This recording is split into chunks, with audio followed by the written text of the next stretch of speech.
Backstage rumors about David Lee Roth hint at a secret party room that blurred reality and legend. What really went on behind those closed doors? The story of David Lee Roth has always been surrounded by energy, mystery, and a larger-than-life personality that blurred the line between reality and legend. Long before social media could amplify every moment, Roth was already crafting an image that people couldn't look away from. He wasn't just a frontman for Van Halen, he was a storyteller, a showman, and someone who understood how to turn even the smallest detail into something unforgettable. Among the many stories that circulated over the years, one particular idea kept resurfacing, something fans and critics alike couldn't stop talking about, the so-called party room. Now, whether every detail of it was real, exaggerated, or shaped by the myth-making machine of rock culture is something that still sparks debate. But what matters more is what it represented. It symbolized a time in music history when boundaries were pushed constantly, when artists weren't just performers, but characters in an ongoing story that felt almost cinematic. Roth himself often leaned into that image, speaking in interviews with a mix of humor, confidence, and just enough ambiguity to keep people guessing. He never rushed to confirm or deny every rumor, and that silence only made the stories grow larger. The idea of a party room became less about a literal place and more about an extension of his persona, a world where music, celebration, and unpredictability blended together into something that felt almost unreal. Fans didn't just listen to Van Halen, they imagined the life behind the music, the backstage moments, the after-show energy, the feeling that anything could happen at any time. Roth knew exactly how to feed that imagination without crossing into anything too defined, keeping the mystery alive. It's important to understand the cultural context of that era as well. The late 70s and 80s rock scene thrived on excess, on spectacle, and on personalities that stood out as much off stage as they did on stage. Bands weren't just competing with their music, they were competing with their stories, their image, and their ability to capture attention in a crowded space. Roth excelled at that in a way few others could match. He blended humor with charisma, confidence with unpredictability, and created an identity that felt both approachable and untouchable at the same time. The party room narrative fit perfectly into that identity. It wasn't just about what happened there, it was about the idea that Roth lived in a constant state of celebration, that his life itself was a performance that never really ended. That idea drew people in because it offered a kind of escape, a glimpse into a world that felt far removed from everyday routine.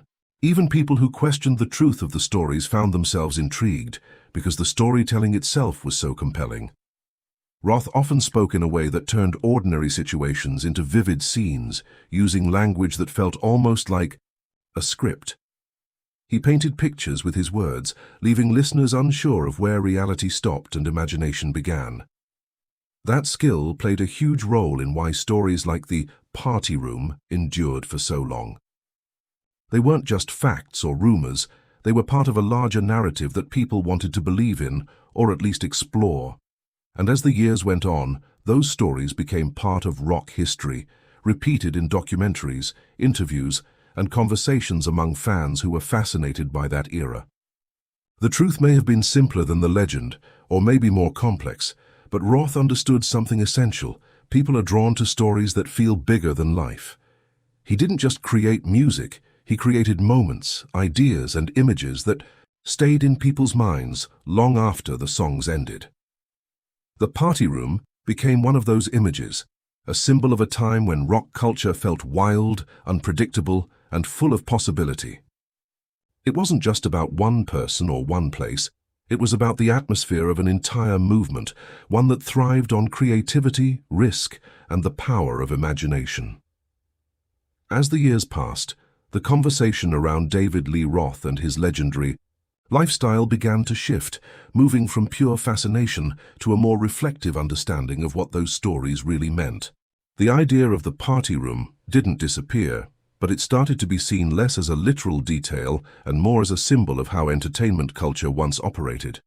It represented a time when the line between public and private life was intentionally blurred when artists built entire worlds around their personas and invited audiences to step inside, even if only through imagination. Roth's approach to fame was unique because he treated it almost like an art form. He wasn't just reacting to attention, he was shaping it, guiding it, and turning it into something that served his creative identity. That's why even decades later, people still talk about those stories. They weren't random moments, they were part of a carefully maintained image that balanced mystery with accessibility. What made Roth stand out even more was his awareness of the audience. He understood that people didn't just want music, they wanted an experience, something they could talk about, debate, and remember. The party room concept became a talking point that extended beyond concerts and albums, creating a sense of intrigue that kept his name in conversations long after specific events had passed. At the same time, it's worth noting how much the entertainment industry has changed since then. Today, every detail of a celebrity's life can be documented instantly, leaving little room for the kind of myth-building that defined Roth's era. Back then, stories traveled through interviews, magazines, and word of mouth, which allowed them to evolve and take on new layers over time.